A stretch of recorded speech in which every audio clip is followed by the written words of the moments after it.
Alléluia. C'est un jour merveilleux que nous vivons. Un jour où Dieu révèle de plus en plus. Voyez-vous, depuis l'époque de Martin Luther, Dieu a rétabli la vérité de la justification par la foi. Avant cela, l'Église établie et officielle de cette époque ne permettait pas au peuple de lire la Bible. La Bible était enchaînée littéralement par une vraie chaîne. Elle était enchaînée à un pupitre et elle était bien entendu en latin. Et très peu de gens connaissaient le latin à cette époque. Martin Luther était un érudit remarquable. En fait, il a fini premier de sa promotion. Il connaissait l'hébreu, le grec, le latin et c'était un Allemand. Ainsi, lorsqu'il est devenu moine, il a lu la Bible enchaînée et il est arrivé à Romains chapitre 1 où il est dit « Le juste vivra par la foi ». Et il est très intéressant que cette phrase soit répétée 3 fois dans le Nouveau Testament. Une fois dans l'Ancien Testament, dans Habakkuk, d'où elle vient, « Le juste vivra par sa foi ». Une autre traduction dit, c'est mon ami qui est un pasteur norvégien. Il m'a dit que sa Bible norvégienne dit « Celui qui est juste par la foi vivra ». D'accord? Ainsi, il y a différentes façons de lire le même verset. Cela peut aller dans les deux sens. Celui qui est juste par la foi, non par ses œuvres, il est juste par la foi, il vivra. Amen. Ou le juste vivra par la foi. Amen. Les deux sens sont justes. D'accord? Mais Martin Luther a lu cela, et cela a provoqué la réforme. Mais beaucoup de gens, s'ils s'en tiennent seulement à ce que Martin Luther a découvert, et évidemment cela venait de Dieu. La réforme venait de Dieu. Mais si vous restez seulement là, et oubliez que Dieu progresse toujours, le sentier des justes ressemble à la lumière de l'aube. Son éclat grandit jusqu'au milieu du jour, quand nous le verrons face à face. Autrement dit, vous constatez que la vérité que Dieu nous montre maintenant même, des centaines d'années sont venues et passées, Dieu révèle davantage. À une époque, l'Église ne savait pas que la guérison nous appartient. Maintenant, nous savons que la guérison nous appartient. Dieu ne veut pas que vous soyez malade. Dieu veut que vous soyez bien portant. Dieu veut que votre pensée soit tranquille, en paix. Dieu veut que votre corps soit dans une santé robuste. Dieu veut que votre esprit soit libre de toute culpabilité et condamnation, au repos, en paix avec lui. Et Dieu veut que vous viviez la belle vie. Jésus a dit, « Moi je suis venu afin que les brebis aient la vie et qu'elle l'ait en abondance. » Regardez ici. Chapitre 10 de l'évangile de Jean. Jésus leur dit encore, descendons au verset 10, d'accord? « Le voleur ne vient que pour voler, égorger et détruire. » Je veux vous dire quelque chose. Quand le Seigneur Jésus a dit ces paroles, il parlait au peuple juif de l'époque et il leur disait que le voleur, et ici, il emploie le voleur comme une expression singulière pour désigner le diable. Mais que fait le diable? Le voleur vient pour voler.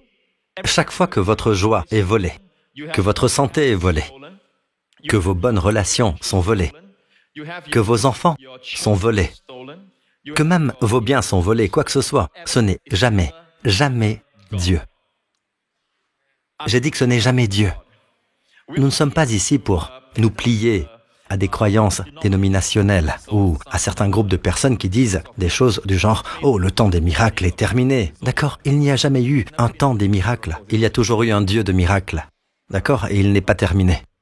Amen. Ainsi, nous voulons que vous sachiez que Dieu veut que vous soyez bien portant. Il veut que vous soyez en bonne santé. Il veut que vous jouissiez de ce que Jésus appelle la vie en abondance. Ainsi, le voleur vient faire tout cela, mais Jésus a dit « Je suis venu afin que les brebis aient la vie et qu'elle l'ait en abondance. » La vie en abondance, disons-le tous. Répétez-le. La vie en abondance. La vie en abondance, ce n'est pas combien d'argent vous avez, combien de voitures vous conduisez, combien de maisons vous habitez. Elle consiste, laissez-moi le dire ainsi, vous savez, vous vous retrouvez à un point où la vie est plus abondante et vous vous dites, c'est bon d'être en vie. Vous avez déjà vécu cela? C'est bon d'être en vie, amen.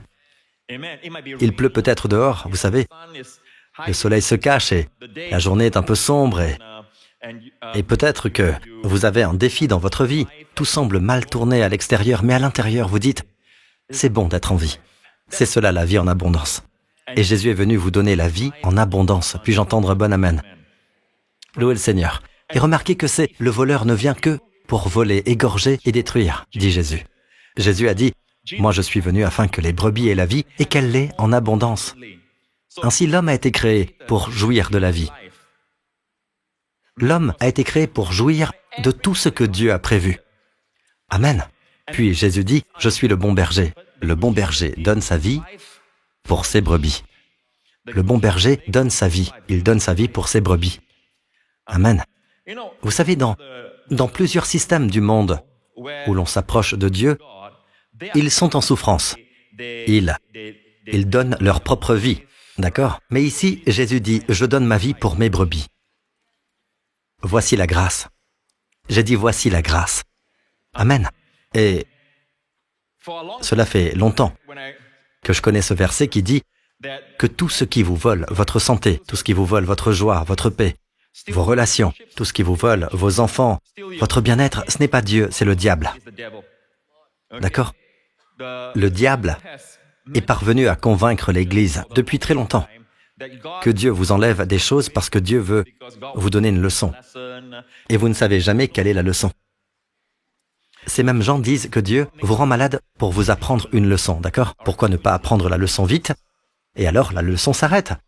Si vous apprenez, alors cela devrait s'arrêter, n'est-ce pas? Vous voyez? Et ces gens qui prêchent cela, qui enseignent cette idée erronée, selon laquelle Dieu veut que vous soyez malade. Eux-mêmes, quand ils sont malades, ils vont chez le médecin, afin de guérir. Manifestement, ils essaient de sortir de la volonté de Dieu. Donc, selon leur théorie, eux-mêmes n'y croient pas. D'accord? Nous, en tant que parents, nous voulons le meilleur pour nos enfants. Combien plus encore notre Père Céleste? Jésus l'a dit ainsi. Si donc, mauvais comme vous l'êtes, vous savez donner de bonnes choses à vos enfants, votre Père Céleste donnera d'autant plus volontiers de bonnes choses à ceux qui les lui demandent. La parole de Dieu, c'est la volonté de Dieu. La parole de Dieu, d'accord? Dieu ne dit pas une chose pour en faire une autre. L'homme peut le faire, Dieu non. Et Dieu dit en 3 Jean 2, « Bien-aimé, je souhaite que tu prospères à tout point de vue et sois en bonne santé à l'image de ton âme. » Souvent, lorsque je lis ce verset, je pense que c'est simplement l'expression du désir du cœur de Dieu. Et c'est important. Nous devons savoir que Dieu veut que vous soyez bien portants. Dieu veut que vous prospériez et soyez en bonne santé. Amen. Il est très clairement dit que tu prospères à tout point de vue et sois en bonne santé à l'image de ton âme. Amen. La parole de Dieu, c'est la volonté de Dieu. Mais ce verset dit plus que cela. Ce verset que Jean écrit au très cher Gaius, et il dit à Gaius, il exprime le désir de Dieu. Il dit, Gaius, je souhaite que tu prospères à tout point de vue, en toute chose, et sois en bonne santé. Il prie pour que celui à qui il écrit soit en bonne santé. Maintenant, voilà où je veux vraiment attirer votre attention aujourd'hui. Souvent les gens disent, eh bien, c'est la volonté de Dieu que nous soyons en bonne santé. C'est sa volonté pour nous, cela arrivera. Non, vous devez prier pour que cela arrive. Mais si c'est la volonté de Dieu, Pasteur Prince, pourquoi devrais-je prier? Eh bien, la manière établie par Dieu, c'est que vous priez. Vous priez pour tout ce qui est dans le domaine céleste, où se trouve toute la provision, pour que cela entre dans le monde manifesté de la terre. Amen. En toute chose, voyez-vous, nous sommes tellement conscients du corps, tellement conscients du matériel, que nous pensons que cette terre est tout ce qui existe. Bien avant qu'il y ait eu une terre, il y avait un ciel. Au commencement, Dieu créa le ciel et la terre. Ainsi, la provision pour toute chose sur la terre est sortie de ce domaine invisible. Nous pensons que c'est là le domaine réel. D'accord? Et que l'invisible n'est pas aussi réel. Mais en réalité, l'invisible a produit le visible. L'invisible a fait naître le visible. Le non manifesté a produit le manifesté. Et parce que nous sommes dans le manifesté et le visible, nous avons l'impression que c'est plus réel. Quoi que vous voyez, la Bible dit que les réalités visibles sont passagères. D'accord? Et les invisibles sont éternels. Puis-je entendre un bon amen? Avec cela à l'esprit, comprenez que toute la provision dont vous avez besoin est dans le ciel. Amen. Vos bénédictions sont dans le ciel, dans les lieux célestes, dit la Bible.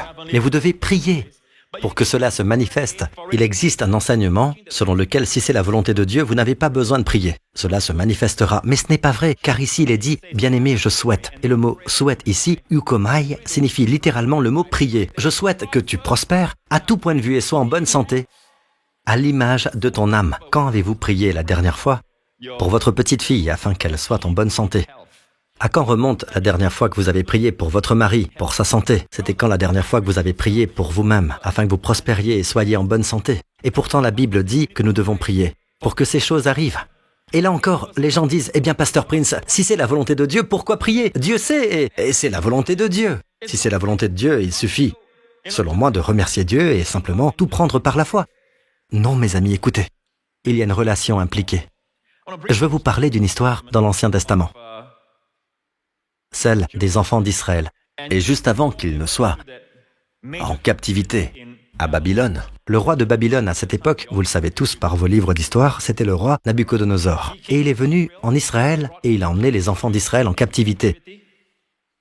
Ils ont été en esclavage pendant de nombreuses années. Nous verrons tout à l'heure combien de temps ils y sont restés, d'accord? Avant que cela n'arrive, Dieu leur a dit encore et encore, n'adorez pas les idoles, n'adorez pas d'autres dieux. Je suis votre protection.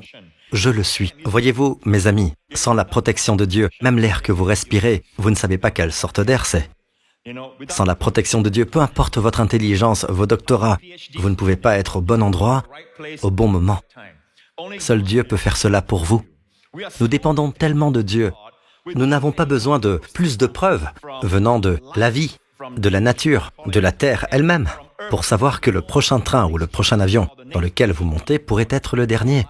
Pas besoin de preuves pour savoir cela. Nous savons qu'il y a beaucoup d'insécurité dans le monde. Nous avons besoin de Dieu. Et seul Dieu peut être celui qui vous place au bon endroit au bon moment. Amen. Mais Dieu ne vous imposera pas ses bénédictions. Dieu ne vous imposera pas son salut. Dieu ne vous imposera pas sa santé. Il ne vous imposera pas sa bonté. Si Dieu pouvait vous forcer à prendre ce qu'il veut que vous preniez, la terre ne serait pas déchue aujourd'hui. Dieu aurait arrêté le tout premier homme avant qu'il ne touche au fruit que Dieu lui avait interdit. Amen. Et pourquoi cet arbre était-il là? Parce que cet arbre doit être là, car Dieu a donné à l'homme un libre choix. Si tout sur la terre est bon et qu'il n'y a rien de mauvais pour l'homme, alors il n'y a plus d'exercice du libre choix. Si tout est bon, ce n'est qu'un mirage, ce n'est qu'une apparence. Car si tout ce qui entoure l'homme est bon, il ne peut pas exercer son choix, il n'y a rien qui ne soit pas bon. Alors Dieu devait placer là un arbre qui n'est pas bon pour l'homme, afin que l'homme exerce son libre choix et dise « Dieu, parce que je t'aime, je ne mangerai pas de cet arbre ». Et l'homme a échoué. Vous comprenez donc? À cause de cet échec. Avant cela, il n'y avait pas de vieillissement, il n'y avait pas de maladie, il n'y avait pas d'infirmité, il n'y avait pas de stress, il n'y avait pas de mort. Mais après cela, tout cela est venu sur l'humanité. Cela ne change toujours pas le fait que ce n'est pas le désir de Dieu pour l'homme. Dieu voulait que l'homme vive pour toujours jeune, toujours fort, toujours en bonne santé, d'accord? Vous dites, eh bien, Pasteur Prince, je ne crois pas au péché ni à tout cela. Croyez-vous à la mort? Êtes-vous allé à un enterrement récemment? Êtes-vous passé devant un enterrement récemment? Question, pourquoi y a-t-il des enterrements? Pourquoi y a-t-il la mort? Et pouvez-vous accepter la mort? Honnêtement, au plus profond de votre cœur, si vous êtes vraiment honnête, pouvez-vous accepter la mort comme quelque chose qui fait partie de l'homme? Non, personne de sensé ne dira oui. Quelque chose en nous dit que nous ne sommes pas faits pour vivre ainsi. Nous ne sommes pas censés mourir. Et savez-vous qui pense ainsi? Dieu. Le verset le plus court de la Bible est « Jésus pleura ». Et l'endroit où vous le trouvez, c'est lorsqu'il s'est rendu aux funérailles de Lazare. Jésus pleura. Un peu plus tard, il va ressusciter Lazare d'entre les morts. Pourquoi a-t-il pleuré? Je crois qu'il a pleuré parce qu'il les a vus pleurer, tous, et qu'il savait qu'il y aurait bien plus de pleurs à l'avenir. D'accord? Il savait que ni lui ni son père n'avaient pour plan que les hommes ne meurent, qu'ils vieillissent, se dégradent et meurent. Ce n'était pas son plan. Amen. Jésus nous a appris à prier, que ta volonté soit faite sur la terre comme au ciel. Eh bien, y a-t-il quelconque dégradation dans le ciel? Non. Vous cueillez une fleur, une autre fleur prend sa place. Rien ne meurt dans le ciel. Il n'y a pas d'hôpitaux dans le ciel. Il n'y a pas de cimetière dans le ciel. Amen. Rien dans le ciel ne vieillit. Rien dans le ciel ne meurt. Même Dieu lui-même n'est pas vieux. Vous l'appelez Père Céleste, mais il est plus jeune que vous. Amen. Rien ne vieillit au ciel. Vieillir fait partie de la décomposition, et les signes vous le diront. Mais au fond de nos cœurs, nous savons que nous ne sommes pas censés avoir toutes ces choses. Pourquoi en est-il ainsi? Des gens qui ne connaissent peut-être pas le péché, mais ils vont chez le médecin tout le temps. D'accord? Ils reconnaissent leur maladie. Eh bien, tout est lié. Je ne dis pas que votre maladie est causée par votre péché. Je dis que toute maladie remonte inévitablement au péché d'Adam. S'il n'y avait pas eu le péché, il n'y aurait pas de maladie. il n'y aurait pas de mort. Quand Jésus est venu sur la terre, il nous a montré à quoi ressemble la volonté de son Père. Jésus a dit, « Celui qui m'a vu a vu le Père ». Il allait de lieu en lieu en faisant le bien et en guérissant tous ceux qui étaient sous la domination du diable. Il a ouvert les yeux des aveugles, ouvert les oreilles des sourds, purifié les lépreux. Il a ressuscité les morts. Jésus allait partout en guérissant. Voilà la volonté du Père. Et la Bible dit que lorsqu'il a été cloué en la croix, dans Ésaïe 53, je vous montre rapidement ce verset. Mais lui, il était blessé à cause de nos transgressions. Je veux m'arrêter ici et vous dire quelque chose. Au sujet de la loi de Dieu, nous ne sommes pas sous la loi, nous sommes sous la grâce. Et la loi signifie, écoutez bien, œil pour œil, dent pour dent.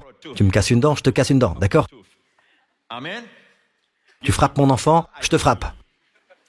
Voilà le fond de la chose. Il y a aussi, nous connaissons tous, œil pour œil, mais en réalité dans la loi, il est dit œil pour œil, dent pour dent, blessure pour blessure, plaie pour plaie. Tu me fais une plaie, je te rends une plaie. Ça, c'est la loi. Je vais vous dire ce qu'est la grâce. Par ces blessures, je suis guéri. Amen. Nos péchés ont blessé le Fils de Dieu. Mais Dieu nous a donné sa santé. Ce n'est pas coup pour coup, c'est blessure pour guérison. Cela dépasse l'homme, voilà la grâce. Amen. Puis-je entendre un bon amen? L'homme a mis son Fils sur la croix. C'est presque comme si l'homme disait, voilà ce que nous pensons de toi, Dieu. Tiens, voilà ton Fils. Tu nous as donné ton Fils. Je sais qu'il allait partout guérissant les malades, ressuscitant les morts, aimant les enfants, multipliant 5 pains et 2 poissons pour nourrir plus de 10 000 personnes. Mais voilà ce que nous pensons de ton Fils. Mettez-le sur la croix. Et pour eux, la croix est le lieu de la malédiction. Parce qu'elle vous suspend entre le ciel et la terre. Vous n'êtes pas digne du ciel, pas digne de la terre non plus. Voilà ce que nous pensons de ton Fils. Ils l'ont mis sur la croix. Et Dieu dit, voilà ce que je pense de vous. Je vais utiliser la croix, vous aimez, et utiliser la croix comme le lieu où tous vos péchés prennent fin lorsque Jésus-Christ a tout achevé à la croix. Parce que Jésus deviendra l'agneau de Dieu pour ôter votre péché. Voilà l'amour. Voilà la grâce qui dépasse notre intelligence. Tu me frappes, je te frappe, d'accord? Je peux dire que je ne mérite pas ceci, je ne mérite pas cela. Nous comprenons le langage de la loi. Nous ne pouvons pas comprendre le langage de la grâce. Puis-je entendre bon amen? Dieu a pris la chose la plus méchante que l'homme ait jamais faite en crucifiant son Fils, qui allait partout en ne faisant que le bien, en guérissant tous les opprimés. Dieu a pris l'acte le plus mauvais de l'homme et en a fait la plus grande démonstration de son amour. Voilà notre Dieu. Puis-je entendre bon amen? Ce n'est pas la religion, c'est la réalité.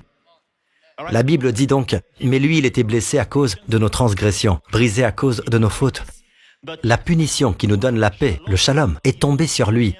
Et c'est par ses blessures que nous sommes guéris. C'est par ses blessures que nous sommes guéris. Par les blessures de Jésus, nous sommes guéris. Amen. Et je ne peux même pas vous dire les milliards de personnes qui, tout au long de l'histoire de l'Église, jusqu'à aujourd'hui, ont été guéries par ce seul verset. C'est par ces blessures que nous sommes guéris. Ce que je vais vous montrer maintenant, c'est qu'il a été blessé à cause de nos transgressions. Il a été frappé par nos fautes et pourtant, par ses blessures, nous sommes guéris. Le mot « guéri » ici parle d'une guérison physique. Vous ne pouvez pas spiritualiser cela. Une guérison physique. Écoutez. Dieu a placé sur le corps de Jésus en la croix non seulement nos péchés, mais aussi nos maladies. Question, est-ce que Dieu déteste le péché? Peuple de Dieu, est-ce que Dieu déteste le péché? Vous avez le droit de répondre, vous savez. Vous avez le droit d'utiliser votre intelligence aussi à l'Église. Est-ce que Dieu déteste le péché? Est-ce que Dieu aime le pécheur? Tout comme pour quelqu'un que vous aimez, mais qui a un cancer. Le cancer dans la personne. Vous aimez la personne, mais vous détestez le cancer. Le cancer, c'est le péché. À quel point détestez-vous le cancer? Cela dépend de combien vous aimez la personne. Savez-vous à quel point Dieu déteste le péché? Beaucoup. Pourquoi? Il vous aime beaucoup. D'accord? Le péché est en vous. Alors comment sépare-t-on le péché de la personne? La réponse, c'est la croix. Puis-je entendre un bon amen? Ainsi à la croix, Jésus-Christ a porté vos péchés, et regardez bien, il a aussi porté vos maladies. Avez-vous entendu cela? Il a porté vos maladies. Maintenant, est-ce que Dieu déteste le péché? Encore une fois, est-ce que Dieu déteste le péché? Peut-être que ceux qui sont là-haut ont la réponse. Dieu déteste le péché?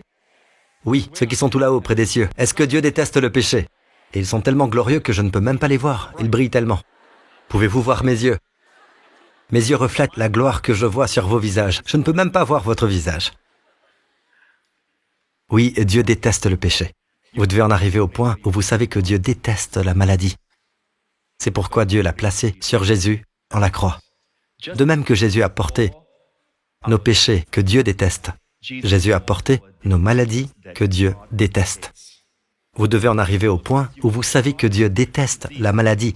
Quand Jésus voit une maladie, il ne peut que la guérir. Quand il était sur cette terre, n'est-ce pas? Vous devez savoir que Dieu déteste cela. D'une certaine manière, lorsque nous prions pour la guérison, nous avons cette idée qu'il faut persuader Dieu. Vous savez, Dieu dirait, « Faites de votre mieux, priez. Peut-être que je serai d'humeur à vous guérir aujourd'hui. Peut-être que je me laisserai convaincre, parce qu'après tout, la maladie peut vous rendre plus patient. La guérison pourrait tout simplement gâcher le processus. Allez, faites de votre mieux. Allons. » Nous avons cette idée de Dieu. C'est pour cela que nous avons besoin de repentance. Nous avons besoin de changer notre manière de penser à propos de Dieu. La repentance envers Dieu, c'est changer d'avis à propos de Dieu. Dieu déteste la maladie. Comment est-ce que je le sais? Parce que le même corps de Jésus qui a porté nos péchés, a porté notre maladie et Dieu déteste le péché. C'est pourquoi Dieu l'a placé sur Jésus pour qu'il la porte à notre place. Par conséquent, Dieu déteste la maladie parce que Dieu l'a placé sur Jésus pour qu'il la porte à notre place. Amen. Je vais vous dire autre chose. Dieu déteste la mort. Dieu déteste la mort. Chaque larme que vous versez lors d'un départ d'un être aimé, Dieu la ressent. C'est pourquoi le verset le plus court dit « Jésus pleura ». Il n'a jamais voulu que cela existe. Amen. Et s'il vous plaît, ne soyez pas si enfantin au point de dire des choses du genre « Vous savez, Pasteur Prince, pourquoi Dieu ne ferait-il pas simplement un geste de la main et tout irait bien ?» Dieu le peut. Dieu peut faire cela. Vous savez comment, n'est-ce pas? En nous effaçant. En commençant une nouvelle création. Pourquoi? Dieu n'y est pas obligé. Dieu n'a pas à être politiquement correct, vous savez. Dieu n'a pas à impressionner qui que ce soit. Dieu n'a pas à être dans les petits papiers des journalistes, à impressionner qui que ce soit. Il pourrait simplement faire « pchit » et c'est fini pour nous. Et oui, il ne nous doit pas d'excuses, il ne nous doit pas de réponse. Mais Dieu ne fait pas cela. Il ne fait pas ça. Et pourtant, il savait qu'il devait donner à l'homme le libre choix. Dieu ne veut pas d'un robot. Mais donner à l'homme le libre choix signifiait que l'homme pourrait choisir la mauvaise chose. Et l'homme l'a fait, et parce que l'homme a choisi la mauvaise chose, l'homme a choisi le diable, au lieu de Dieu, la bonté parfaite. Dieu n'a pas d'autre choix que de laisser l'homme suivre sa voie. Et l'homme a réalisé la conséquence d'avoir choisi le diable. Le diable a tout introduit. Voyez-vous, tout ce que le diable voulait, c'était la terre. Le diable veut le contrôle parce que Dieu a donné à l'homme le contrôle sur la terre. Dieu a créé l'homme en dernier parce que l'homme est la création suprême de Dieu. Dieu a préparé sur la terre tout ce qu'il fallait pour l'homme. Comme de nouveaux parents, ou un couple qui attend son premier enfant et qui prépare le berceau. Ils préparent la chambre, ils préparent tout pour leur enfant. Ils achètent les couches, les vêtements, tout pour l'enfant avant que l'enfant arrive. Dieu a fait toutes choses sur la terre et Dieu a créé l'homme en dernier. Pourquoi? Pour jouir de tout ce que Dieu a créé. Amen. Puis Dieu dit « dominer sur ». Dieu a donné à l'homme l'autorité, même si nous ne le voyons pas. Mais il est entendu que Dieu dit à l'homme « domine ». Dieu n'a pas dit « moi, je dominerai ». Dans les psaumes, il est dit « il a donné la terre aux hommes et aux fils de l'homme ». Dieu a donné la terre aux hommes. Ainsi, c'est comme si Dieu mettait la clé dans votre main et disait « à vous de régner ». Or, le policier sur la route n'a pas besoin d'appeler le ministre du Transport et de dire « puis-je arrêter ce camion ?» Il perdrait vite son poste. Il se sert de l'autorité qu'il a. Une autorité lui a été confiée. Et peu importe sa petite taille ou sa faible carrure, l'autorité n'est pas en lui, elle est dans celui qu'il représente. Toute la nation, toute la marine, toute l'armée se tiennent derrière lui. Voilà la chose. Dieu a donné l'autorité à l'homme, mais l'homme l'a donnée au diable. Et quand l'homme l'a donnée au diable, Dieu ne peut pas venir et dire « Diable, rends-la, tu n'es pas censé l'avoir ». Parce que cela voudrait dire que Dieu ne l'avait jamais donnée à l'homme. Je veux m'arrêter pour l'expliquer. Les gens qui comprennent les termes juridiques comprendront cela. Dieu doit trouver un moyen légal de la reprendre. Ainsi, le diable a introduit la mort, la maladie, l'infirmité sur cette terre et toutes sortes de désordres, les guerres, les famines et les tremblements de terre, toutes sortes de choses. La terre gémit et aucun tremblement de terre n'est un acte de Dieu. Je sais que certains contrats d'assurance contiennent des clauses du type « non responsable de tout acte de Dieu ». Laissez-moi vous dire ceci, aucun tremblement de terre n'est un acte de Dieu. C'est le voleur. Le voleur ne vient que pour voler, égorger et détruire. Cette terre est-elle un lieu déchu? Oui. Vous pouvez en être certain. C'est un monde déchu. Vous savez, vous n'avez pas besoin d'aller à l'église pour apprendre cela. C'est une terre déchue. Est-ce ainsi que Dieu voulait qu'elle soit? Jamais. Le rêve du Père pour vous, c'est une terre remplie d'harmonie. Amen. Même les moustiques feront Ils ne seront pas des suceurs de sang. Mais toute la Bible est tombée quand l'homme est tombé. L'homme était le roi de la création. Quand l'homme est tombé, tout est tombé. La terre s'est mise à gémir, elle s'est mise à trembler. Elle a commencé à pencher. Et tout a commencé à se dégrader et à devenir moindre. Et c'est pour cela que nous ne descendons pas des singes. Nous n'étions pas autrefois un primate ou un crapaud, un tétard qui se voyait pousser des pattes et commençait à marcher sur la terre en se transformant lentement. Ça veut dire quoi? La régénération. Passer du simple à des complexités plus grandes. Vous savez, ce n'est pas la terre. Si je laisse mon café brûlant sur ma chaise ou sur la table, quand je reviens, il n'est pas plus chaud. Il est plus froid. Tout dans la vie dégénère. Cela ne va jamais du moindre vers le plus complexe. Ainsi, arrêtons-nous ici et posons-nous la question. Comprenons-nous le désir de Dieu pour nous? Ainsi, le désir de Dieu pour nous ne signifie pas que cela soit accompli dans nos vies. Dieu le veut pour nous, mais nous devons vouloir ce qu'il veut. Amen. Si vous commencez à dire des absurdités du genre « Dieu veut peut-être que j'ai cette maladie », alors Dieu ne peut pas vous laisser avoir ce qu'il veut parce que vous n'êtes pas sur la même longueur d'onde. Souvenez-vous, Dieu n'ira pas contre votre libre choix. Les gens disent « Pourquoi dois-je recevoir ?» C'est votre choix. Mais le résultat de votre choix reste le même.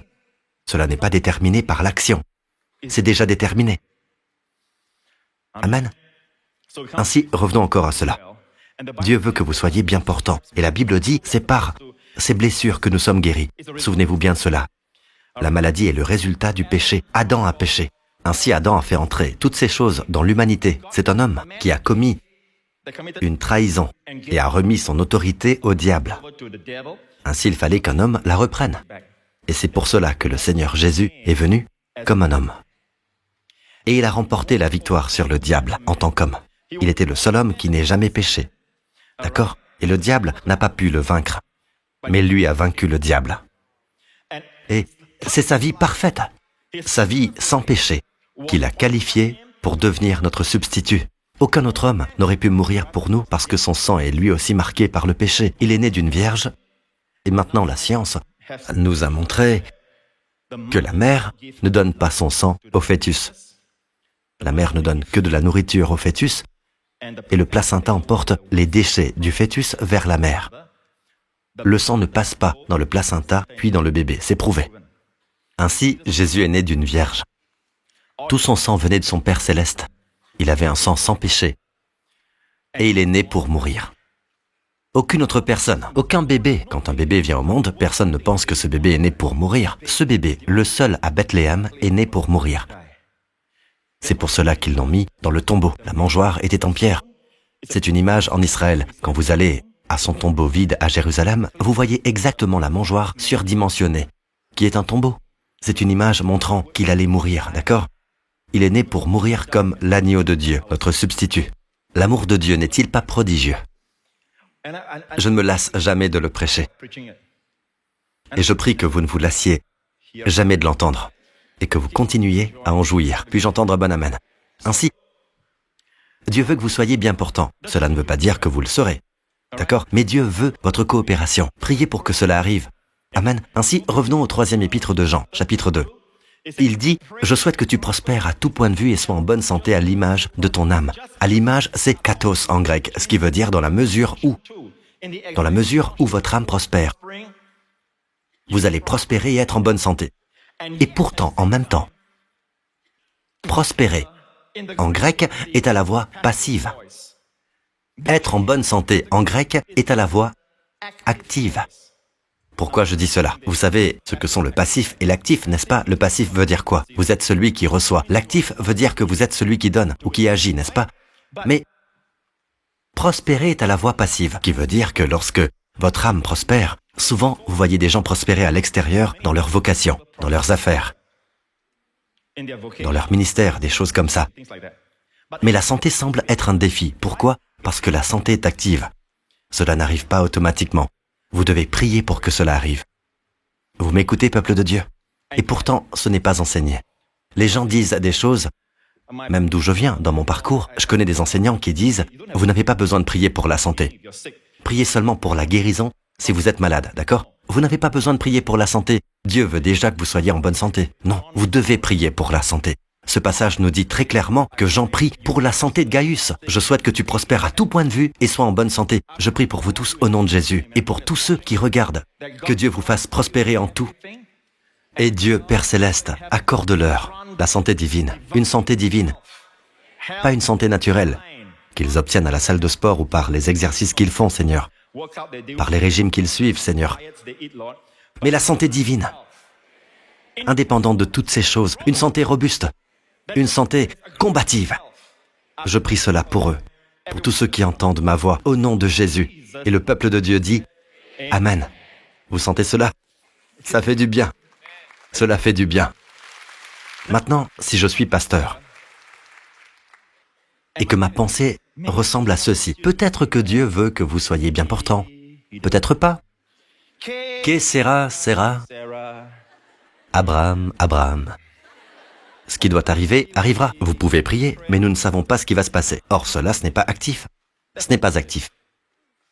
Le dernier sermon que je vous ai prêché à tous, vous vous souvenez? J'ai parlé de Jésus lavant les pieds des disciples. L'un des derniers actes qu'il a accompli avant d'aller à la croix, de manière visible, c'est que les disciples l'ont vu leur laver les pieds. Puis-je vous poser une question? Souffrait-il d'une sorte de maladie pour qu'il leur lave les pieds? Y avait-il un besoin réel? Y avait-il un vrai besoin concret? Avait-il des douleurs? Ou bien une maladie? Ou avait-il un mal qui nécessitait qu'il leur lave les pieds? Écoutez, c'était un pur acte de confort physique. C'était simplement pour leur confort physique. Cela ne répondait à aucun besoin concret, en laissant de côté la vérité spirituelle, mais en parlant de l'acte lui-même. Cela ne répondait à aucun besoin concret qu'ils avaient. Ils ne souffraient ni de maladie ni d'infirmité. C'était simplement pour leur confort physique. Waouh! Qu'il est bon. Qu'il est aimant. Quel Dieu plein de grâce. Il a même pris soin de leur confort physique. Notre Dieu s'est sacrifié pour nous.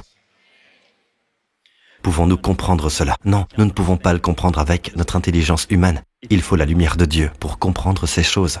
Et c'est pour cela que la grâce n'est pas naturelle. Elle doit être constamment gardée devant le peuple. Amen. Maintenant, autre chose à ce sujet. À l'image de ton âme. Pourquoi est-ce que Jean prie pour Gaius et pourquoi est-ce que Gaius, il sait avec certitude que l'âme de Gaius prospère? Parce que Gaius croyait à l'évangile de la grâce. Comment le sais-je? Verset suivant. Le contexte. Toujours le contexte. J'ai en effet éprouvé une très grande joie lorsque des frères sont arrivés et ont rendu témoignage de ta sincérité, de la manière dont tu marches dans la vérité. Marcher dans la vérité. Vous savez ce que signifie marcher dans la vérité? Cela veut dire que vous croyez à l'évangile. Je vais vous le prouver dans un instant. Marcher dans la vérité est synonyme de croire à l'évangile de la grâce. Amen. Je n'ai pas de plus grande joie que d'apprendre que mes enfants marchent dans la vérité.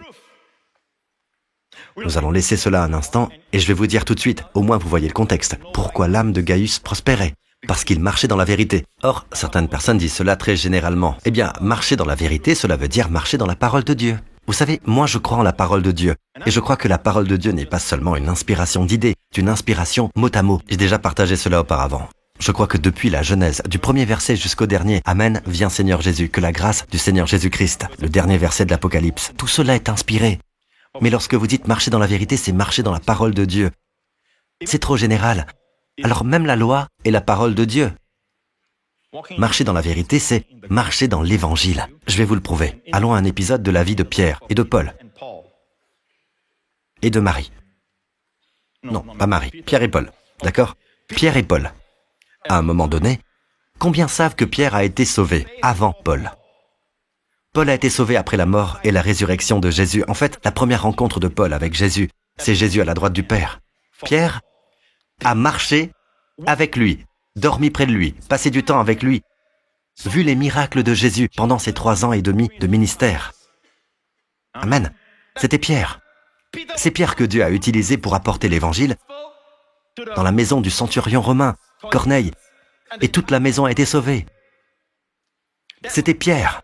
C'est Pierre qui s'est levé dans le chapitre 15 des Actes des Apôtres, l'évangile de la grâce. Et pourtant, il est arrivé un moment dans la vie de Pierre où Paul a dû reprendre Pierre. Waouh! Regardez ceci. Galates, dans la traduction de la New Living Translation. Mais lorsque Pierre est venu à Antioche, je me suis ouvertement opposé à lui, parce que sa conduite était condamnable. Quand Pierre est arrivé pour la première fois, il mangeait avec les croyants d'origine non juive, qui n'étaient pas circoncis. Mais ensuite, lorsque quelques amis de Jacques sont venus, Pierre a cessé de manger avec les non-juifs. Il avait peur des critiques de ces gens qui insistaient sur la nécessité de la circoncision. Verset suivant. Avec lui, les autres juifs ont usé eux aussi d'hypocrisie, si bien que Barnabas lui-même s'est laissé entraîner par leur hypocrisie. Autrement dit, il s'est tenu devant Pierre et il lui a dit « Tu es un hypocrite ». Waouh! Vous m'écoutez? Puis il continue en disant « Regardez encore ». Le verset 14. Cette fois, je vais vous montrer quand j'ai vu qu'il ne marchait pas droit selon la vérité du message de l'Évangile. Vous avez remarqué cela? Marcher selon la vérité. Qu'est-ce qu'il y a de mal dans un repas? Juste un repas, c'est juste un repas, c'est juste un repas.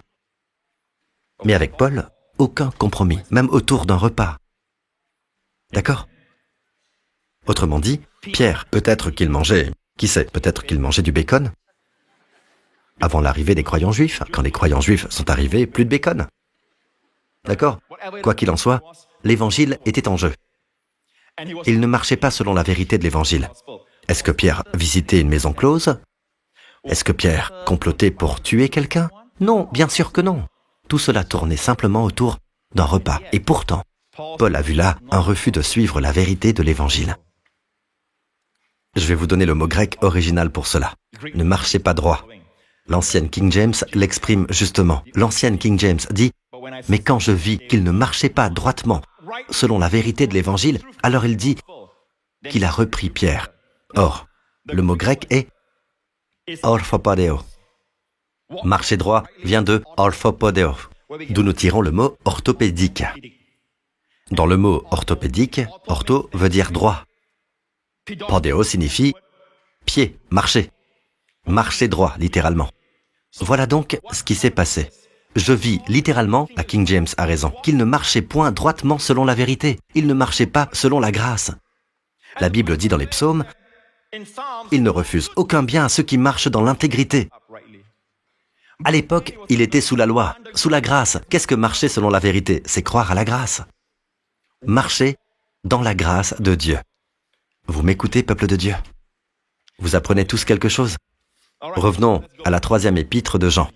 Donc, 3e épître de Jean. Maintenant, qu'est-ce que marcher dans la vérité? C'est croire à l'Évangile. Et devinez quoi? Vous commencerez à prospérer et vous serez en bonne santé. Pourtant, vous devez prier. Vous devez prier.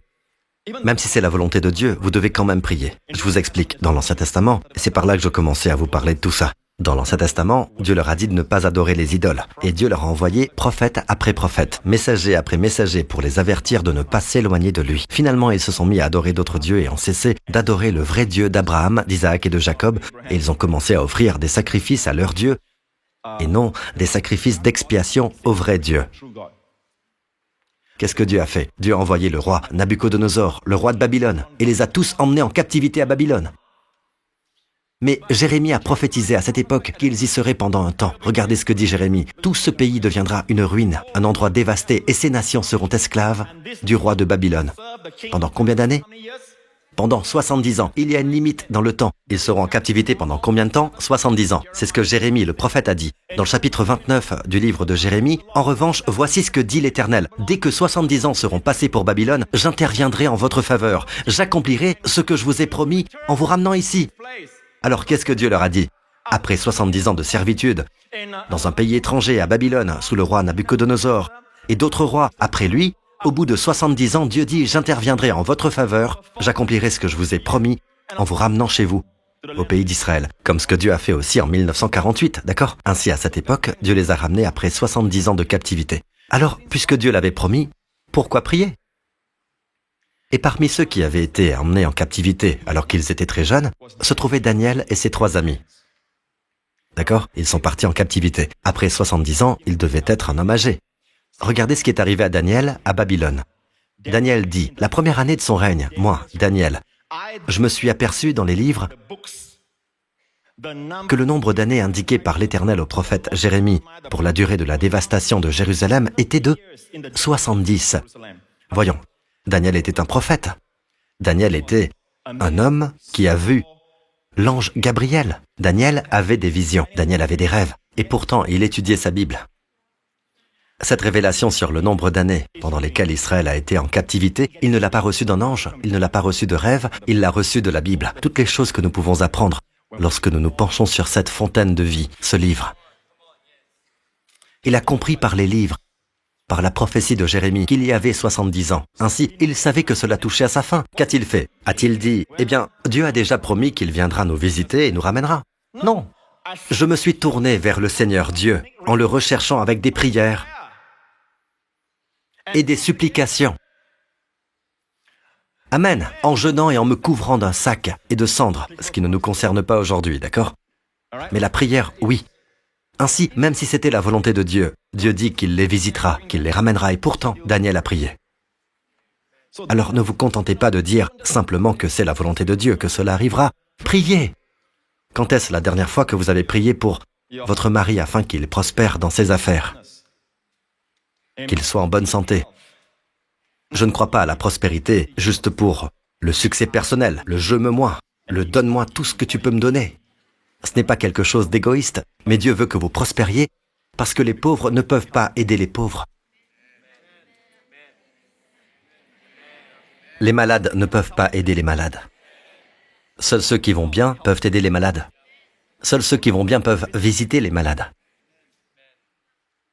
Amen, Pasteur Prince, belle prédication, alléluia. Nous prions pour vous, pasteur, que vous soyez en bonne santé. Amen, mon frère, que votre tribu se multiplie. Est-ce que quelqu'un vous a déjà dit que vous êtes plutôt beau, hein? D'accord. Je vais vous montrer autre chose. Il y a une révélation fraîche que Dieu m'a donnée pendant mon temps d'étude. Je vais la partager avec vous. Et Dieu m'a dit, faute de cette révélation, mon corps est malade. Le corps de Christ, le corps est malade, a-t-il dit. Cette révélation est prodigieuse. Je n'ai jamais entendu quelqu'un prêcher cela. Je ne l'ai jamais lu.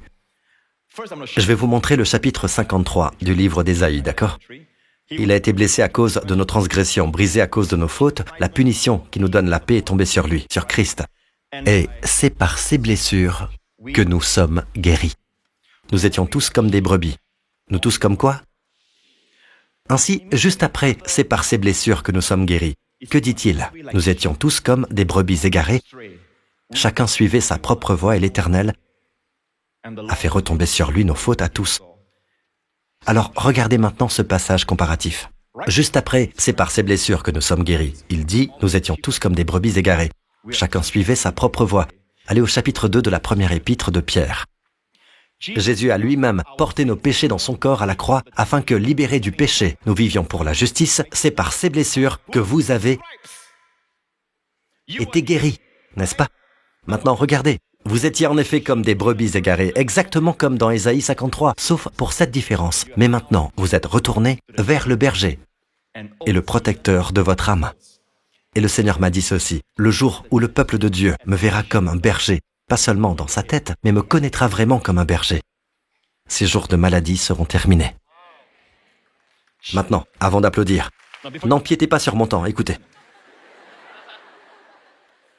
De toutes les images de Dieu dans la Bible, dans l'Ancien Testament et le Nouveau Testament ensemble, dans l'Ancien et le Nouveau Testament, Dieu est représenté comme un rocher. Dieu est représenté comme un feu. Dieu est représenté et décrit comme un roi. Parmi toutes les images de Dieu, dans l'Ancien et le Nouveau, l'image numéro 1 la plus fréquemment employée, c'est le berger. Le berger. Et le jour où vous cessez de sentir qu'un berger, un bon berger veille sur vous, qu'un bon berger vous conduit, que le bon berger vous restaure, que le bon berger fait que sa bonté et sa miséricorde vous poursuivent. Le jour où vous avez l'impression d'être complètement seul, que vous devez vous débrouiller pour votre famille, veiller sur votre carrière, surveiller vos arrières, vous assurez qu'aucun ennemi ne vous surprenne. Regardez autour de vous avec prudence. Avant de faire ceci, de faire cela, vous êtes là pour prendre soin de vous-même. Personne ne prend soin de vous. Vous commencez à tomber malade. Vous m'écoutez? La révélation de la guérison et du berger. Nous étions comme des brebis égarées. Voilà pourquoi nous sommes malades. Mais maintenant, nous ne sommes plus des brebis égarées. Nous sommes maintenant retournés Maintenant, je vais vous montrer tout de suite comment nous lisons la Bible. Nous sommes maintenant retournés vers le berger, le protecteur de notre âme et le surveillant de nos âmes. Vous savez comment nous lisons cela? Vous voyez, Pasteur Prince, vous devez encore revenir au berger. Vous devez encore revenir au berger. Cela repose encore sur vous. Je vais vous montrer tout de suite que le mot grec pour retourner, ce n'est pas actif. Ce n'est pas vous qui le faites. C'est vous qui êtes ramenés. C'est passif. La voix ici en grec est au passif. Vous avez maintenant été retourné au berger. Vous savez qui l'a fait? Le Saint-Esprit. Voyez-vous, quand Jésus a raconté la parabole de la brebis perdue, il parle d'un fermier, ou plutôt d'un berger. Comment un fermier s'est glissé là? Bref, un berger avait 100 brebis. Il en a perdu une. Il laisse les 99, et aucun berger ne fait cela, d'accord? Laissez-moi vous dire ceci, aucun berger ne laisse 99 brebis pour chercher celle qui est perdue.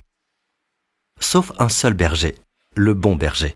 Lui laisse les 99 et cherche celle qui est perdue. Alors qui cherche? C'est le berger qui cherche. Nous faisons comme si c'était nous qui cherchions Dieu. Vous devez chercher Dieu. Vous devez rechercher Dieu. Avez-vous trouvé Dieu? Quoi? Est-ce qu'il est perdu? Allons, c'est vous qui êtes perdu. C'est moi qui suis perdu. Oui, revenez ici. Ainsi, vous avez été retourné, c'est passif, pas actif. Ce n'est pas vous qui revenez. Vous avez été ramené. Ainsi, le berger a perdu la brebis. Le berger a cherché la brebis. Le berger a trouvé la brebis en train de pleurer, transi de froid, seul, affamé.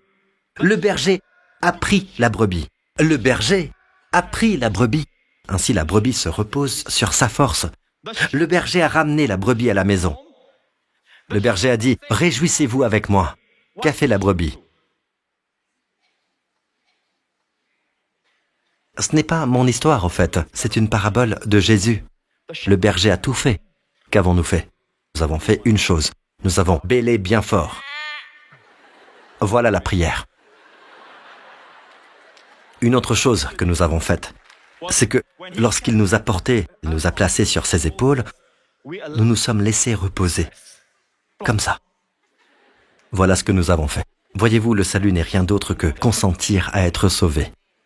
C'est consentir à être sauvé. Consentir à être aimé. Amen. J'ai de la peine pour ceux qui ont des poèmes du genre « Je suis le capitaine de mon destin, je suis le maître de mon sort ». Vous savez, vous les voyez mener leur vie, ils ne veulent même pas le dire à leur femme. Vous savez, ils essaient de paraître stoïques, vous savez, forts, mais à l'intérieur, ils s'effondrent. Parce que Dieu n'a jamais voulu que vous soyez votre propre maître. Dieu voulait que vous soyez aimé, que l'on prenne soin de vous comme d'une brebis, et lui, il est le bon berger. Des brebis bien nourries font de bons bergers. David, avant de devenir roi, David qui a terrassé Goliath, le géant, avant qu'il ne devienne roi, parfois je me dis, bon, ce n'est pas viril, moi je suis un vrai dur. Un vrai homme est un homme qui s'appuie fortement sur Dieu, comme David. David a terrassé le géant Goliath. Vous savez pourquoi? Parce qu'il dépendait du Seigneur. Quand le Seigneur est dans votre vie, si vous êtes une femme, votre féminité est portée à son plein épanouissement. Si vous êtes un homme, votre masculinité est portée à son plein épanouissement. Il ne vous rend pas moins homme, il fait de vous un véritable homme. Alors, n'ayez pas cette idée, je suis un homme, je subviens moi-même à mes besoins et tout. Non, non, non, vous allez craquer, vous serez stressé, vous vieillirez plus vite et mourrez plus jeune. Ne vivez pas ainsi. Vous êtes fait pour vivre aimé. Vivez une vie aimée, aimée par lui. Faites votre travail en étant aimé. Reposez-vous en étant aimé. Quand vous faites des projets, faites-les sachant que vous êtes aimé par votre bon berger. Puis-je entendre un bon amen? Ainsi, le Seigneur dit que c'est lui qui nous ramène. Nous nous laissons aimer par lui. Et j'ai dit tout à l'heure que de bons bergers sont d'abord de bonnes brebis. Elles se laissent conduire par leur berger. David en est un bel exemple. Il a terrassé Goliath. Il est devenu le plus grand roi qui ait jamais vécu. Mais pourquoi Dieu l'a-t-il fait roi? Dieu dit, je t'ai vu prendre soin des brebis. Pourquoi était-il un bon berger? Je t'ai pris en pâturage derrière les brebis pour que tu sois chef sur mon peuple, sur Israël, a dit Dieu à David. David était un berger qui prenait soin de vraies brebis, mais en plus, il a écrit le psaume 23. L'Éternel est mon berger. Ainsi David se voyait comme une brebis. Ensuite, je ne manquerai de rien. Lo ersar, aucun manque. Aucun manque de paix. Aucun manque de finances. Aucun manque de santé. aucun manque de faveur, aucun manque dans ma vie, parce que l'Éternel est mon berger. L'Éternel est mon berger. Amen. Puis il dit, il me fait prendre du repos. Qui le fait reposer? Lui-même? Non, c'est Dieu, le Seigneur, le bon berger, qui le fait reposer dans des pâturages bien verts. Il me dirige. Ce n'est pas moi qui me dirige. Il me dirige près d'une eau paisible. Il me redonne des forces. Il me redonne des forces. Vous m'écoutez, peuple de Dieu? Le monde est ainsi fait. Le monde dit, vous feriez mieux de vous diriger vous-même, vous feriez mieux d'être vigilant, sinon votre concurrent passera devant vous, vous feriez mieux de rouler plus vite, regardez, il vous coupe la route. Le monde est comme ça, vous feriez mieux d'apprendre tout ce que vous pouvez. Alors il est très facile d'amener les parents singapouriens à investir dans des cours et tout. Dites-leur simplement que les examens approchent, nous proposons les meilleurs cours. D'accord? Utilisez des phrases auxquelles les parents sont particulièrement sensibles. Et vous verrez que les parents tomberont dans le panneau. Vous voyez tous ces cours se remplir à toute vitesse. Non, ils ne sont pas tous mauvais. Oui, je ne dis pas ça. Je dis juste qu'il y a beaucoup de spécialistes du marketing. Voyez-vous, vous avez peur. Je dois en profiter, vous savez. Vous avez peur d'être laissé de côté. Mais si je vous disais que vous avez un bon berger, plus grand que vous, qui voit plus loin que vous, et qui ne peut faire aucune erreur, qui vous aime parfaitement, il prendra soin de vous sur la durée. Qu'en dites-vous? Que diriez-vous de vivre une vie en étant aimé? Que diriez-vous d'une vie de repos? Et, Pasteur Prince, et si je passe à côté? Si vous passez à côté? Hein? Et si mon fils ne réussit pas à ses examens? Alors, il ne les a pas réussis. Ce n'est pas la fin du monde. Il pourrait même gagner mieux qu'un diplômé d'université. Je connais des gens comme ça. Faisons de notre mieux, mais sans stress. Vivez la vie dans le repos. Nous avons un bon berger. Je dis que nous avons un bon berger. Vous m'écoutez? Vous savez, je peux préparer mes sermons et tout, mais quand je monte ici, ce que j'oublie, je l'oublie. Ce que je reçois, je le reçois. À cet instant, je fais simplement confiance à mon berger pour fournir la nourriture. Vous êtes sa responsabilité, pas la mienne. Amen. Je ne suis pas le berger suprême, c'est lui le berger suprême. Moi, je suis le berger placé sous son autorité. Je me repose en lui et lui, il pourvoit. Alors, David dit, il me dirige. Même The Star, cet endroit, nous ne nous sommes pas battus pour l'obtenir. Avant cet endroit, il y en avait un autre, plus petit. Nous pensions en fait, je priais pour cet endroit-là. Je croyais Dieu pour cet endroit-là. Et il nous a glissé entre les mains. Parce que je dis toujours à ceux qui s'occupent de toutes ces choses, si c'est à nous, c'est à nous. Si ce n'est pas à nous, ne vous accrochez pas si fort. Si Dieu parle au rocher, l'eau en coulera. Si Dieu ne parle pas, vous forcez le rocher, quelque chose en coulera. Votre sang. Vivez une vie aimée. Sous sa garde. Gardez cette conscience qu'il est un bon berger. Ainsi David connaissait cette vérité. Le psaume 23. L'Éternel est mon berger, je ne manquerai de rien. Il me fait prendre du repos dans de verts pâturages. Il me dirige près d'une eau paisible. Il me redonne des forces. Il me conduit dans les sentiers de la justice à cause de son nom. Même quand je marche dans la sombre vallée de la mort, je ne redoute aucun mal, car tu es avec moi. Ta conduite et ton appui.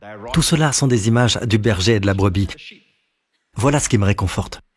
Tu dresses une table devant moi, en face de mes adversaires. Tu verses de l'huile sur ma tête et tu fais déborder ma coupe. Oui, le bonheur et la grâce m'accompagneront.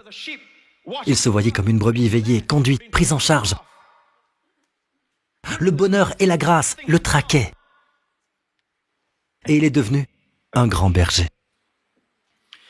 L'une des dernières paroles de Jésus à Pierre, juste avant son ascension, a été celle-ci. « Nourris mes agneaux. Prends soin de mes brebis. Nourris mes brebis. » Amen. Nous étions tous comme des brebis égarées dans le contexte de « c'est par ces blessures que nous sommes guéris ». Mais maintenant vous êtes retournés vers le berger, le gardien de vos âmes. Vivez guéris. Amen. Je vais terminer avec ceci. Dans le chapitre 23 du livre de Jérémie, c'est arrivé partout dans le monde. Il y a une révolution de la grâce partout dans le monde. Et Dieu dit, et c'est une prophétie, je rassemblerai moi-même le reste de mes brebis de tous les pays. Je vais partager cela avec vous en deux volets, d'accord? Premièrement, c'est ce qui se passe dans la prophétie aujourd'hui à travers le monde. Et deuxièmement, votre mise en pratique personnelle. Je rassemblerai moi-même le reste de mes brebis de tous les pays où je les ai chassés. Avant de vous montrer cela, revenons un instant au chapitre 10 de l'évangile de Jean, encore une fois. Vous vous souvenez que je vous ai dit, le voleur ne vient que pour voler, égorger et détruire. Dans quel contexte cela se trouve-t-il? Regardez. Moi, je suis le bon berger. Autrement dit, faute de cet enseignement sur le berger. Le voleur peut venir voler, égorger et détruire. Regardez les versets qui précèdent. Jésus dit, « En vérité, je vous le dis, je suis la porte des brebis. Tous ceux qui sont venus avant moi sont des voleurs et des brigands, mais les brebis ne les ont pas écoutés. » Des voleurs et des brigands. Vous savez, les pharisiens, ce sont des enseignants religieux. Il n'a pas dit que les propriétaires de maisons closes sont des voleurs et des brigands. Il n'a pas dit que les collecteurs d'impôts sont des brigands. Tous ceux qui sont venus avant moi, dans le contexte de la conduite des brebis, en matière de leadership, c'étaient les pharisiens qui avaient cette attitude de supériorité spirituelle. Il les a appelés voleurs et brigands. Je vais vous dire ceci. La plus grande manière dont le diable se déguise, c'est en prédicateur, en enseignant religieux. Et il vous dit que Dieu veut que vous soyez malade, que Dieu veut que vous soyez ruiné, que Dieu veut que vous soyez dans la souffrance. Non, il y a une souffrance pour les chrétiens, mais ils souffrent par leur foi. Cela s'appelle la persécution. La seule souffrance que vous subissez, c'est parce que vous tenez ferme dans votre foi. Mais à part cela, vous n'êtes pas censé subir la maladie, l'infirmité. Il ne le veut pas pour nous. Et si vous avez une douleur dans votre corps, n'en ayez pas honte, mais tendez la main et saisissez votre guérison. Ainsi ces voleurs offrent un enseignement religieux. Voilà comment ils dépouillent. Le contexte vous montre qu'il s'agit d'un enseignement religieux. Jésus dit, « Quand je viens et que vous écoutez mon enseignement, je vous donnerai la vie en abondance. » Mais le voleur, ici ce sont des voleurs et des brigands, au pluriel, d'accord? Descendez au verset 10. Ici c'est personnifié. Le voleur ne vient que pour... Ainsi, c'est dans le même contexte, celui des enseignants religieux. Je vais vous lire le témoignage d'une dame en Australie. Et peut-être que votre enfant souffre de cela. Il va être encouragé même si vous combattez des symptômes dans votre corps ou dans le corps d'un être aimé. Écoutez, ce sont là des vérités qui vous rendront libre. Cette dame s'appelle Ruth en Australie. Et elle dit, « J'ai grandi avec de l'asthme. À cause de cela, j'ai été tenu à l'écart des sports intensifs. J'avais peur chaque fois que je faisais une crise d'asthme, car j'avais entendu des histoires de personnes qui étaient mortes de crise d'asthme. Pendant mon adolescence, les médecins ont dit à ma mère que si je devais avoir de l'asthme jusqu'à l'âge de 16 ans, j'en aurais pour le reste de ma vie. Lorsque j'ai eu 18 ans, j'avais encore des crises d'asthme. Bien que j'aime le Seigneur et que je le serve depuis mon jeune âge, j'avais envers lui une crainte malsaine. Remarquez qu'il y a une crainte respectueuse et une crainte malsaine. Celle qui vous fait avoir peur de Dieu. Cela vient du diable. Cela ne vient pas de Dieu. Je pensais que Dieu me punissait peut-être avec l'asthme. D'où lui venait cette pensée? Des responsables religieux. Le voleur ne vient que pour voler, égorger et détruire. Je ne comprends pas les gens qui essaient d'enseigner à partir de la Bible pourquoi vous devriez être malade. C'est ça, la maladie.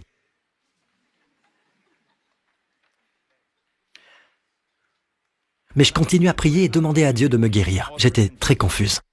Quand j'ai eu 18 ans, j'ai quitté la maison pour étudier. Et pendant mes études, j'ai découvert le message de grâce du pasteur Prince. Je l'ai écouté pendant quelques mois et finalement, c'est devenu clair que Dieu m'aime malgré mes mauvaises croyances. Et non seulement Dieu m'aimait, mais il a laissé son Fils mourir pour tous mes péchés. J'ai aussi compris que mon Père Céleste ne m'avait pas donné l'asthme pour me punir parce que son Fils, Jésus, a déjà été puni en la croix à ma place et qu'il avait emporté mon asthme. Avec cette révélation, j'ai prié et j'ai demandé à Dieu de me guérir de l'asthme. Beaucoup de gens prient pour que Dieu enlève la maladie, mais elle a prié à cause de la révélation. C'est tellement important, peuple de Dieu. Depuis cette prière, l'ennemi a essayé d'installer la peur en moi en me disant que Dieu ne m'avait pas guéri. L'ennemi mettait sur moi des symptômes d'asthme et me disait d'utiliser l'inhalateur. Mais je continue à déclarer, c'est par ces blessures que nous sommes guéris. Je ne nie pas le fait que l'asthme était là, mais j'ai nié son droit de me faire du mal. Elle a reçu un bon enseignement. Quand j'ai eu 22 ans, je me suis retrouvé complètement libéré des symptômes de l'asthme. Cela fait 4 ans, n'est-ce pas? Cela a été pour moi un processus pour recevoir une percée complète. Aujourd'hui, je suis instructrice de fitness qualifiée en Australie. Je ne suis plus privée d'activité physique à cause de l'asthme. En fait, pendant l'une de nos séances d'entraînement de fitness, j'ai pu partager mon témoignage. Toute la gloire et toute la louange reviennent à Dieu. Amen, amen, amen, amen, alléluia. Encore un témoignage. Et celui-ci vient d'un pasteur. Des vies de pasteurs sont en train d'être transformées. D'accord? Et ce n'est pas tout, il y a aussi des enfants. J'ai eu un pasteur un jour, enfin, pas un pasteur, mais un enseignant biblique. Il était assez connu dans son pays, aux États-Unis. Il est en fait venu me parler et nous avons parlé de l'évangile de la grâce. Il n'était pas d'accord avec moi sur plusieurs points. Cela n'a pas d'importance. Pour ma part, je respecte ceux qui viennent me parler. Amen. Ce qui s'est passé, c'est que cette année, rien que la semaine dernière, j'ai entendu ce témoignage. Son fils s'est éloigné du Seigneur pendant un temps. Et son fils est maintenant au début de la vingtaine. Et devinez quoi? Son fils a trouvé mon livre, l'a lu et il est revenu au Seigneur.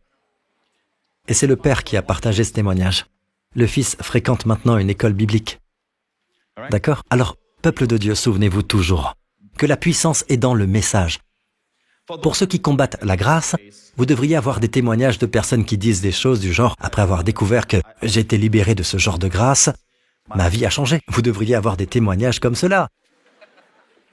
Car des témoignages, il en arrive chaque semaine, semaine après semaine. Nous n'avons même pas le temps de les lire. Chaque semaine, il en arrive. Il ne s'agit pas seulement de « Oh, je suis libéré de la culpabilité, je suis libéré de la condamnation. » C'est plus que ça. Je suis libéré de l'addiction à la pornographie.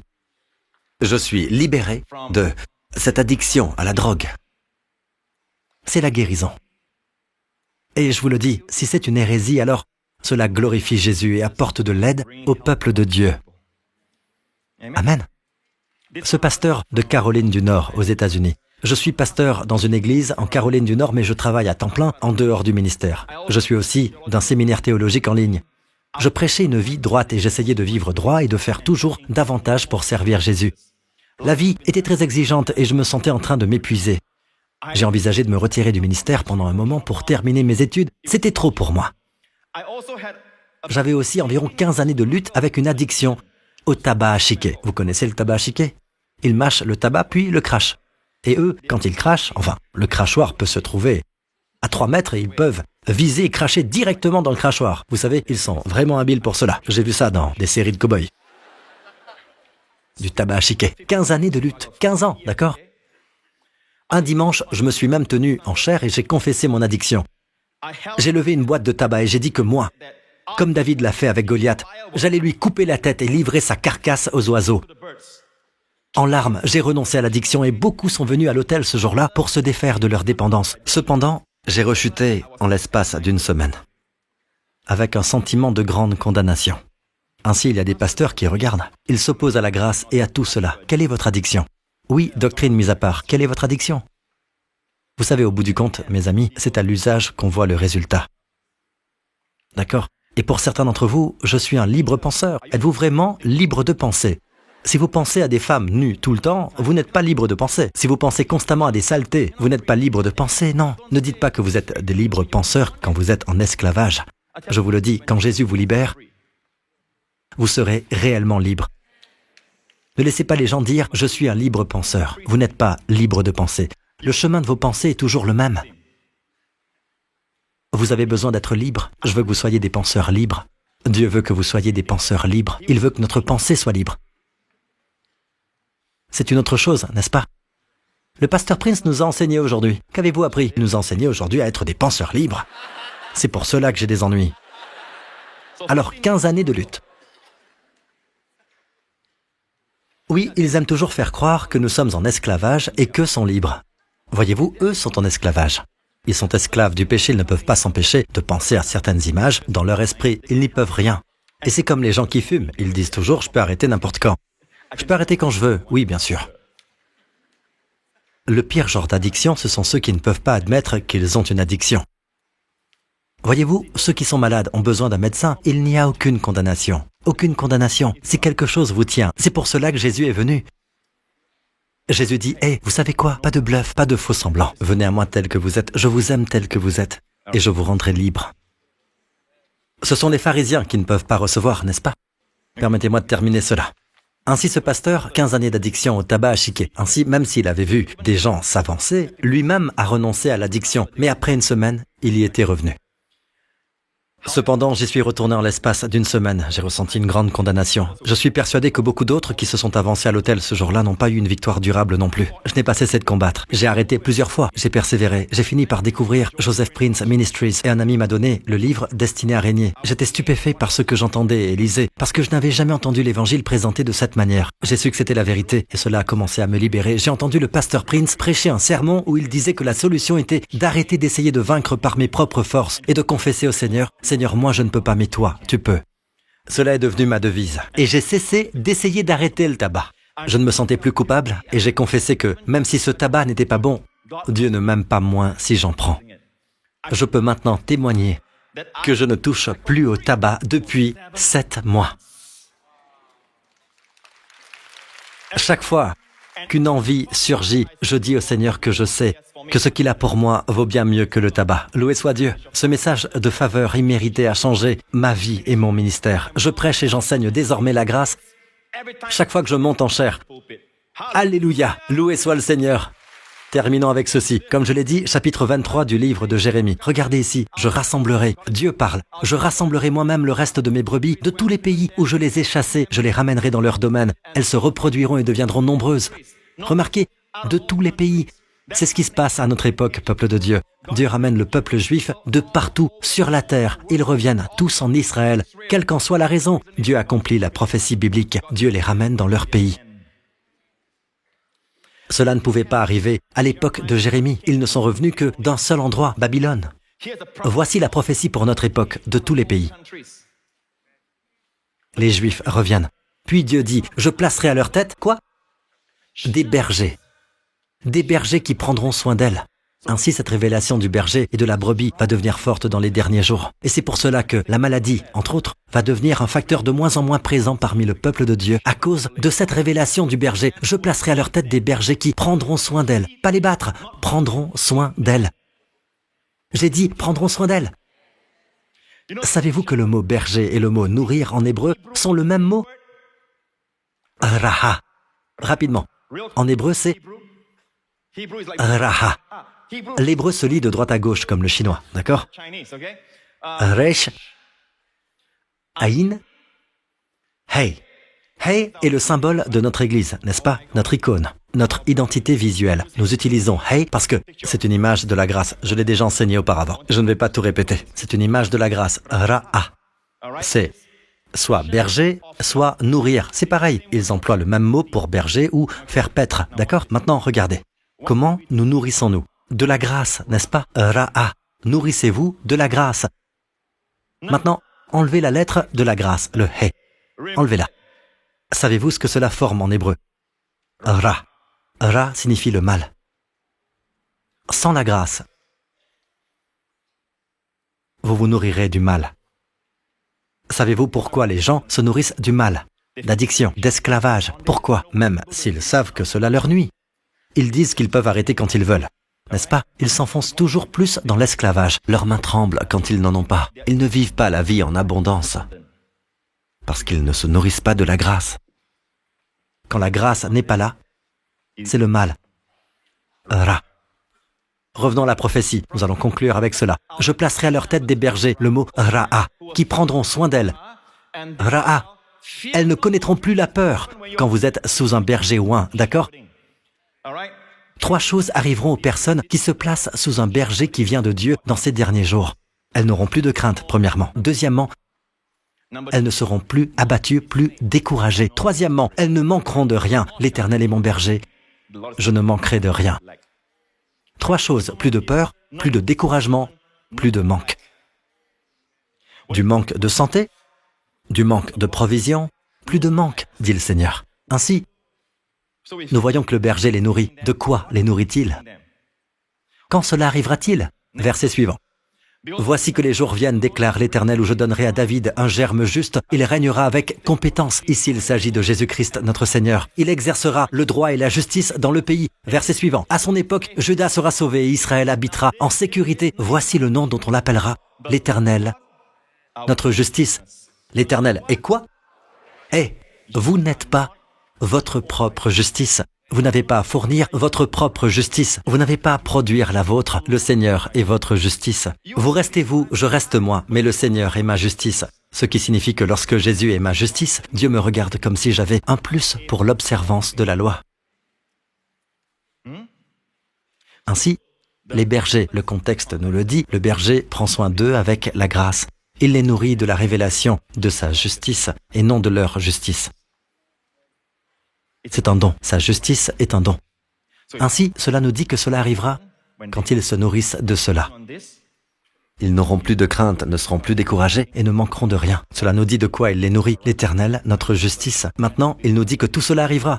Verset suivant. Voilà pourquoi les jours viennent, déclare l'Éternel, où l'on ne dira plus « l'Éternel est vivant, lui qui a fait sortir les Israélites d'Égypte ». Vous vous souvenez de cette époque, de l'histoire de Moïse, les 10 commandements et tout ça. Le peuple d'Israël disait « l'Éternel est vivant, lui qui a fait sortir les Israélites d'Égypte ». Eh bien, ces jours-là sont terminés, révolus. Dieu dit « mais où l'on dira « l'Éternel est vivant, lui qui a fait sortir et qui a ramené les descendants d'Israël du pays du Nord ». Vous savez ce qu'est le pays du Nord? Prenez une règle, tracez une ligne droite depuis Jérusalem, tout au nord, vous traverserez la Russie. Plus précisément, vous traverserez la ville de Moscou. Et dans les années 80, à notre époque, de notre vivant, nous avons vu des Juifs russes revenir du Nord. Et maintenant, ils reviennent de tous les pays. Dieu dit, c'est le temps où vous verrez la révolution de la grâce. Je placerai à leur tête des bergers qui les nourriront avec la révélation de l'Éternel, notre justice. Amen. Ils habiteront alors sur leur territoire. Peuple de Dieu, cette révolution de la grâce que nous vivons a été prophétisée. Ce n'est pas quelque chose qui concerne une église, un ministère. C'est plus grand qu'une église, plus grand qu'un ministère. C'est le ministère de Dieu. Dieu est en train de le révéler et Dieu dit, vous n'aurez plus peur. Avez-vous de la peur dans votre vie? Eh bien, placez-vous sous un ministère de grâce. Placez-vous sous une bonne conduite pastorale. Les leaders, je sais qu'il existe beaucoup d'enseignements sur le leadership. Pensez à vous-même, considérez-vous comme un berger. Il existe un enseignement qui dit « considérez-vous comme des coachs ». Dieu, lui, dit « considérez-vous comme des bergers ». Ne laissez pas l'enseignement du monde entrer. Vous êtes des bergers. Des bergers. Et un dernier verset. Matthieu 9. À la vue des foules, il fut rempli de compassion pour elles, car elles étaient blessées et abattues, comme des brebis qui n'ont pas de berger. Quand Jésus voit des gens s'égarer, quand il voyait les gens sur le flanc de la montagne, au bord de la mer de Galilée, il ne les voyait pas comme des rebelles. Ces gens sont simplement rebelles. Ces gens n'ont pas de cœur pour Dieu. Ils méritent ce qui leur arrive. Oui, pas étonnant qu'ils soient malades, ruinés, misérables et déprimés. Bien fait pour eux. Il n'est pas ce genre d'enseignant religieux. Il les voyait, vous savez quel était le problème? Il les voyait comme des brebis qui n'ont pas de berger. Et c'est pour cela qu'il a eu de la compassion. Il était rempli de compassion pour eux. Comment voyons-nous le monde? Ils vous disent qu'ils sont malades. Vous savez, ils vous le disent. Comme la fièvre du samedi soir, la nuit. Ils appellent cela une fièvre. Ils pensent qu'ils profitent de la vie, mais ce n'est pas le cas. Ce n'est pas le cas. Ce n'est pas profiter de la vie quand vous ne vous souvenez même plus de la personne avec qui vous avez dansé la veille. Quand vous ne vous souvenez même plus de celle avec qui vous avez couché ce matin. Vous ne vous souvenez même plus, ou bien vous vomissez tout ce que vous avez mangé, vous êtes déprimé, vous êtes accro à ceci ou à cela. Vous devez injecter tellement de choses dans votre organisme juste pour vous sentir vivant. Non, ça, ce n'est pas la vie. Dieu vous aime beaucoup trop. Vous êtes bien trop précieux. Le monde n'en a peut-être rien à faire, et le monde s'en moque. Dieu, lui, s'en soucie. Et dans sa manière de vous voir, non, il ne vous voit pas comme des rebelles, il vous voit comme une brebis qui s'égare, et il envoie son Saint-Esprit pour vous ramener. Je ne crois pas que quiconque ici, ni quiconque nous regarde par le biais de la rediffusion, soit là par hasard. Dieu vous attire. Il vous ramène au berger de votre âme. Inclinez la tête et fermez les yeux, vous tous ici présents, juste un instant. Je crois vraiment que le Saint-Esprit ramène des personnes vers le bon berger. Le bon berger a donné sa vie pour les brebis. Écoutez mes amis, écoutez. Un jour, cette vie arrivera à son terme. Les gens n'aiment pas. S'il faut dire la vérité, les gens n'aiment pas assister aux enterrements. Cela ne cesse de leur rappeler qu'il y a une fin. Mais ce qui est une fin pour le monde, pour le croyant, est un commencement. C'est un passage. Nous ne savons pas quand Jésus va fendre les nuages et revenir pour nous, mais la Bible dit qu'il vient bientôt. Mais en attendant, la terre sur laquelle nous vivons n'est pas entièrement sous son contrôle. Elle l'a été un temps, mais il l'a donnée à l'homme. Et l'homme l'a donnée au diable. Et Jésus est venu la reprendre. Mais il l'a donnée à son peuple et il a dit « Tout pouvoir m'a été donné dans le ciel et sur la terre. Allez donc. » Ainsi maintenant, c'est entre les mains du peuple de Dieu. Et c'est pour cela que nous devons prier.